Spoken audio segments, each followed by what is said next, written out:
Hello dear student, welcome to physics नमा। आज के इस वीडियो में हम लोग क्लास 9 साइंस का चैप्टर साउंड का topic range of hearing and application of ultrasound के बारे में स्टडी करेंगे। तो चलिए आज का टॉपिक स्टार्ट करते हैं। सबसे पहले देखते हैं रेंज ऑफ हियरिंग। जो ह्यूमन बीइंग है, ये सभी फ्रीक्वेंसी के साउंड को सुन नहीं पाता है। The audible range of sound for human beings extend from about 20 Hz to 20,000 Hz। यानी जो फ्रीक्वेंसी होगा 20 हर्ट्ज से लेकर 20,000 हर्ट्ज के बीच का जो फ्रीक्वेंसी होगा उसको ही ह्यूमन बीइंग यानी मनुष्य आदमी सुन सकता है, उसको ही सेंस कर सकता है। तो जैसा हम लोग फ्रीक्वेंसी से क्या समझते हैं कि जैसे ये जो ट्यूनिंग फॉर्क है या इसको एक सेकंड में कितना ऑसिलेट करता है। जैसे ये जो ऑसिलेट करेगा, यहाँ से यहाँ जाएगा, यहाँ से यहाँ जाएगा, फिर यहाँ जाएगा, यहाँ जाएगा, तो इसको हम लोग एक ऑसिलेशन बोलेंगे। और एक सेकंड में कितनी बार ऑसिलेट करता है उसको हम लोग फ्रीक्वेंसी बोलेंगे। तो अगर एक सेकंड में 5 से लेकर 20,000 तक ये ऑसिलेट करता है तो इसके साउंड को हम लोग सुन सकते हैं। और sound of frequency below 20 hertz are called infrasonic sound और इंफ्रासाउंड। 20 हर्ट्ज से बिलो का जो भी फ्रीक्वेंसी का जो साउंड रहेगा उसको क्या बोलते हैं? इंफ्रासोनिक। इंफ्रासोनिक साउंड और या इंफ्रासाउंड। तो उसको हम लोग नहीं सुन पाएंगे। अगर 20 हर्ट्ज से बिलो का ये कोई फ्रीक्वेंसी का साउंड है तो उसको हम लोग नहीं सुन पाएंगे, या 20,000 हर्ट्ज से एबव का भी साउंड रहेगा तो उसको भी हम लोग नहीं सुन पाएंगे। लेकिन बच्चे, कम एज के बच्चे जो जिनका एज 5 ईयर्स से बिलो है, वह 25,000 हर्ट्ज तक के फ्रीक्वेंसी को वह सुन सकते हैं। राइनोसोरस, ये जो गेंडा है राइनोसोरस, राइनोसोरस के communicate using infrasound of frequency as low as 5 hertz. ये लोग बहुत कम जो फ्रीक्वेंसी का जो साउंड क्रिएट करते हैं, प्रोड्यूस करते हैं और उससे एक दूसरे को कम्युनिकेट करते हैं। इनका जो फ्रीक्वेंसी है 5 हर्ट्ज है, यानी एक सेकंड में 5 बार जो साउंड जो प्रोड्यूस करेंगे, एक सेकंड में 5 टाइम्स वो ऑसिलेट करेगा। वह इन दोनों या जो राइनोसोरस है ये आपस में कम्युनिकेट करेंगे लेकिन हमें सुनाई नहीं देगा। अगर हम यहाँ पर खड़े हैं तो हमें सुनाई नहीं देगा। ये दोनों आपस में एक कुछ मैसेज कम्युनिकेट कर सकते हैं लेकिन हमें वह सुनाई नहीं देगा। उसी तरह जो व्हेल्स है, whales produce sound in the infrasound range. ये भी व्हेल्स भी है, इंफ्रासाउंड रेंज में साउंड प्रोड्यूस करता है। एलिफेंट है, elephant produce sound in the infrasound range. इन लोग भी, एलिफेंट भी इंफ्रासाउंड रेंज में प्रोड्यूस करता है, यानी 20 हर्ट्ज से बिलो का ये फ्रीक्वेंसी का साउंड प्रोड्यूस करता है और एक दूसरे से ये लोग कम्युनिकेट करते हैं। जैसे अगर अर्थक्वेक आता है तो आप लोगों ने देखा होगा या सुना भी होगा कि अर्थक्वेक के समय जे सबसे पहले किसको मालूम चलता है? जो जमीन के अंदर जो जानवर रहते हैं उनको सबसे पहले मालूम चलता है। वह जमीन के अंदर से निकलकर वह भागने लगते हैं। जैसे ही वो अर्थक्वेक आता है, ये रैट है और ये रैबिट है, ये दोनों अपने बिल से बाहर निकल कर ये भागने लगते हैं। तो इनको कैसे मालूम चल जाता है कि अर्थक्वेक आने वाला है? Earthquake produce low frequency infrasound before the main shock waves begin, which possibly alert the animals। जो मेन शॉक है, जो हायर फ्रीक्वेंसी का जब अर्थक्वेक आएगा उससे पहले जब अर्थक्वेक स्टार्ट होता है तो वह लो फ्रीक्वेंसी का इंफ्रासाउंड प्रोड्यूस करता है, लो फ्रीक्वेंसी का, यानी 20 हर्ट्ज से बिलो का। तो जो बिल के अंदर जानवर रहते हैं तो वह उसको फील कर लेते हैं, महसूस करते हैं कि यह लो फ्रीक्वेंसी का साउंड को वह फील कर लेते हैं और उनको ऐसा लगता है कि कुछ अभी तो यह कंपन नहीं कर रहा था, वाइब्रेट नहीं कर रहा था, लेकिन उसको, ये जानवर लोगों को महसूस होने लगता है कि कुछ तो गड़बड़ होने वाला है, यह जो जमीन है वह क्यों वाइब्रेट करने लगा। तो वह निकलकर भागने लगते हैं। तो इसको देखकर कुछ आदमी लोग भी समझ जाता है कि कुछ कुछ तो गड़बड़ होने वाला है। frequency higher than 20 kilohertz are called ultrasound or ultrasound, ultrasonic sound और अल्ट्रासाउंड। 20 किलो हर्ट्स यानी 20,000 हर्ट्स से अबव का जो भी फ्रीक्वेंसी का जो भी साउंड है उसको अल्ट्रासोनिक साउंड बोलेंगे या अल्ट्रासाउंड बोलते हैं। Ultrasound is produced by animals such as dolphin, bats and porpoises. यह पे अल्ट्रासाउंड है जो कुछ तरह के जैसे डॉल्फिन है, बैट्स है, चमगादड़ है और पोरपोइजेज है, ये भी एक तरह का मछली होता है, यह प्रोड्यूस करता है।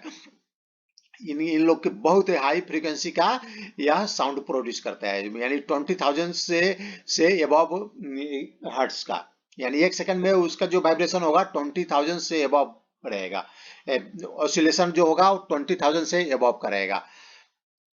Ultrasound are high frequency waves, ये अल्ट्रासाउंड 20 किलो हर्ट्ज से अबव को बोलेंगे। Ultrasound are use extensively in industry and medical purposes, या इसको इंडस्ट्री में यूज होता है और मेडिकल पर्पस के लिए और मेडिकल एग्जामिनेशन के लिए भी अल्ट्रासोनिक साउंड का यूज होता है।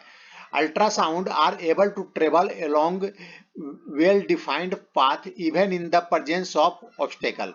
अगर हम एक जगह से दूसरी जगह अल्ट्रासाउंड को भेजेंगे तो उसके रास्ते में अगर छोटा मोटा ऑब्स्टेकल्स भी होगा तो उसको भी वह क्रॉस करके चला जाएगा। वह क्रॉस क्यों करता है? क्योंकि due to high frequency it has more energy, उसका अल्ट्रा साउंड का फ्रीक्वेंसी हाई होता है, इसके लिए उसमें एनर्जी भी अधिक होता है।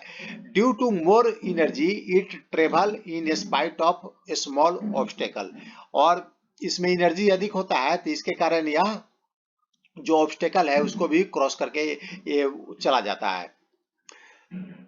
Ultrasound is generally used to clean parts located in hard to reach places। अब हम एप्लीकेशन ऑफ अल्ट्रासाउंड को देखते हैं तो ये जो अल्ट्रासाउंड जो है वेव से हम लोग कुछ चीजों को क्लीन कर सकते हैं, जहां तक हम नहीं पहुंच पाते हैं जो उसको साफ करने के लिए, तो उसको हम लोग क्लीन कर सकते हैं। कैसे क्लीन करते हैं? जैसे ये एक बर्तन है, कंटेनर है, इसके अंदर ये लिक्विड रखा हुआ है और लिक्विड के अंदर मान लीजिए एक पाइप है जिसके अंदर हम किसी तरह से नहीं पहुंच पा रहे हैं और इसके अंदर क्या जो ग्रीज लगा हुआ है, ग्रीज या तेल या कुछ भी फंसा हुआ है, तो उसको हमें साफ करना है। तो हम क्या करेंगे, इसको इस कंटेनर में इसको अंदर रख देंगे और अब हम इसमें अल्ट्रासोनिक साउंड को इसमें पास करेंगे। तो अल्ट्रासोनिक साउंड को पास करेंगे तो जो इसमें जो लिक्विड है उसका पार्टिकल वाइब्रेट करेगा, बहुत तेजी से वाइब्रेट करेगा और वाइब्रेट करने के कारण इसके अंदर का जो भी पार्टिकल जो इसके अंदर चिपका हुआ है, जैसे तेल है, ग्रीज है या जो भी हमें गंदगी साफ करना है वो चिपका हुआ है, तो उस पर वह बहुत प्रेशर डालेगा। प्रेशर डालने के कारण क्या होगा, वह इसे डीअटैच हो जाएगा, इसे वह जो गंदगी है वो डीअटैच हो जाएगा और गंदगी वो फिर बाहर वो निकल जाएगा। Spiral tube, odd shaped parts, electronic components etc can be cleaned by this method। Ultrasound can be used to detect cracks and flaws in metal blocks। कोई मेटल ब्लॉक्स है, ये देखिए मेटल ब्लॉक्स है और इसके अंदर मान लीजिए कि कोई क्रैक है, तो हमें के अल्ट्रासाउंड से हम इस क्रैक को मालूम कर सकते हैं। कैसे? देखिए इधर से हम अल्ट्रा साउंड को हम इधर से भेजेंगे और इधर पर डिटेक्टर है जो मालूम करेगा कि अल्ट्रासाउंड यहाँ पर पहुंच गया। तो जब यहाँ से भेजेंगे तो जिस पार्ट में क्रैक नहीं है वहां से तो यह अल्ट्रासाउंड क्रॉस करके यहाँ तक पहुंच जाएगा। यहाँ डिटेक्टर है, अल्ट्रासाउंड डिटेक्टर है, तो इसके पास पहुंच जाएगा तो हमें मालूम चल जाएगा कि यह पार्ट सही है, इसमें कोई क्रैक नहीं है। और जहां पर क्रैक रहता है, मान लीजिए यहाँ पर क्रैक है, तो यहाँ से क्या होता है, जो अल्ट्रासाउंड है यहाँ तक जाएगा और जो क्रैक का पार्ट है वहां से वह रिफ्लेक्ट होकर वापस चला आएगा, यानी यहाँ से जो अल्ट्रासाउंड जा रहा था इस डायरेक्शन में यहाँ तक नहीं पहुंच पाएगा। तो ये जो डिटेक्टर है अल्ट्रासाउंड को नहीं डिटेक्ट कर पाएगा। तो हमें मालूम चल जाएगा। हमने तो यहाँ से अल्ट्रासाउंड भेजा था लेकिन यहाँ पर यह अल्ट्रासाउंड नहीं पहुंचा, तो हम इससे निष्कर्ष निकाल सकते हैं कि यहाँ पर यह कोई क्रैक है जिसके कारण यह अल्ट्रासाउंड यहाँ तक नहीं पहुंचा, यह वापस रिटर्न हो गया यहाँ। तो इस तरह से हम किसी मेटल में क्रैक को हम लोग मालूम कर सकते हैं। जैसे रेलवे पटरी होता है, रेलवे पटरी को बनाते समय उसमें एयर बबल कहीं कहीं फंस जाता है, तो एयर बबल के कारण क्या होता है, अगर हम ऐसे ही पटरी को रेलवे लाइन पर बिछा देंगे तो क्या होगा कि गर्मी के कारण वह एयर बबल फैलेगा और वह रेलवे के पटरी को वह क्रैक कर सकता है, जिसके कारण एक्सीडेंट हो सकता है। तो उसको पहले रेलवे पटरी को लगाने के पहले उसे डिटेक्ट किया जाता है कि उसमें कोई एयर बबल तो नहीं है। अगर एयर बबल वाला पटरी है तो उसको रिप्लेस कर दिया जाता है। Ordinary sound of longer wavelength can not be used for such purpose as it will bend around the corners of the defective location and enter the detector। जिसे जिसका अल्ट्रासाउंड का फ्रीक्वेंसी अधिक होता है, तो उसका वेवलेंथ कम होगा। हम लोगों ने स्पीड ऑफ साउंड में देखा था कि इस मीडियम का में साउंड का जो स्पीड है सेम रहेगा। हम किसी भी फ्रीक्वेंसी का यहाँ से साउंड वेव भेजेंगे तो उसका स्पीड सेम रहेगा। उसमें क्या चेंज होगा, अगर फ्रीक्वेंसी कम होगा तो वेवलेंथ अधिक होगा, अगर फ्रीक्वेंसी अधिक होगा तो वेवलेंथ कम होगा। तो अगर हम अधिक वेवलेंथ का यानी कम फ्रीक्वेंसी का जो साउंड भेजेंगे, जैसा नॉर्मल ऑर्डिनरी साउंड है उसका फ्रीक्वेंसी कम होता है, तो उसको अगर भेजेंगे तो उसमें उसका वेवलेंथ अधिक होगा। वेवलेंथ अधिक होगा तो यहाँ से वह ये जो कॉर्नर है वहां से यह क्या होगा, यह यहाँ से जो वेवलेंथ अधिक है तो यहाँ से कॉर्नर से यह बेंड हो जाता है, बेंड होकर यह यहाँ तक डिटेक्टर तक पहुंच जाएगा। तो हमें वह निष्कर्ष नहीं निकाल पाएंगे कि यहाँ पर क्रैक है कि नहीं। यह आपको 11 क्लास में पढ़ाया जाएगा कि ये जो साउंड वेव है यहाँ कॉर्नर से बेंड कैसे क्यों होता है, यह आपको 11 क्लास में साउंड चैप्टर में आप पढ़ेंगे। तो यहाँ पर समझ लीजिए सिर्फ इतना ही। तो इसीलिए हायर फ्रीक्वेंसी का साउंड वेव यूज होता है। हायर फ्रीक्वेंसी का साउंड क्या करेगा, उसका वेवलेंथ कम होगा। वेवलेंथ कम होगा तो यहाँ से यह बेंड नहीं होगा, तो बेंड नहीं होगा तो यहाँ तक यह नहीं पहुंचेगा। Ultrasonic waves are made to reflect from various parts of the heart and form the image of the heart. This technique is called echocardiography। ECG, आप लोगों ने ECG का नाम सुना होगा। उसमें भी क्या होता है, अल्ट्रासोनिक वेव का यूज होता है और उसे जो है हम हार्ट का इमेज पता लगा सकते हैं और उसमें कुछ डैमेज हुआ है या ब्लॉकेज है उसको हम लोग मालूम कर सकते हैं। तो इसको हम लोग इकोकार्डियोग्राफी बोलते हैं, ECG। Ultrasound scanner is an instrument which uses ultrasonic waves for getting image of internal organ of the human body.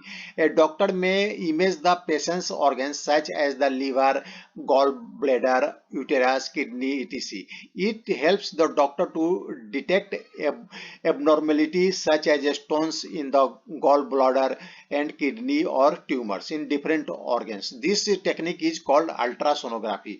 आप लोगों ने अल्ट्रासोनोग्राफी का नाम सुना होगा। तो अल्ट्रासोनोग्राफी में भी ये सेम टेक्निक का यूज होता है और इसे डॉक्टर लोग ये पता लगा लेते हैं कि पेशेंट के किस ऑर्गन में कुछ स्टोन तो नहीं है या कुछ ट्यूमर्स तो नहीं है। तो उसके बाद फिर अल्ट्रासोनिक से मालूम चल जाता है, उसके बाद उसका इलाज किया जाता है। अल्ट्रासोनिक में भी employed to break small stones formed in the kidney into fine grains. These grains later gets flushed out with urine। Ultrasound, अगर स्टोन है हमारे गॉल ब्लैडर या किडनी में स्टोन है तो उसको क्या करेंगे, अल्ट्रासाउंड से उसको ब्रेक किया जा सकता है स्मॉल पीसेस में। अल्ट्रासाउंड से जैसे हम लोग देखा कि वो वाइब्रेट करेगा, ये स्टोन को अल्ट्रासाउंड अगर भेजेंगे तो जो एक किडनी में स्टोन है उसको बहुत तेजी से वाइब्रेट करेगा। वाइब्रेट होने के कारण जो किडनी का स्टोन है वह ब्रेक कर जाएगा और वह स्मॉल पीसेस में कन्वर्ट हो जाएगा और वह यूरिन के थ्रू हमारे बॉडी से वह बाहर निकल जाएगा। तो ये अल्ट्रासोनिक जो ये अल्ट्रासाउंड का ये जो है ये यूजेज है। और आज का यह वीडियो समाप्त हुआ। Thanks for watching.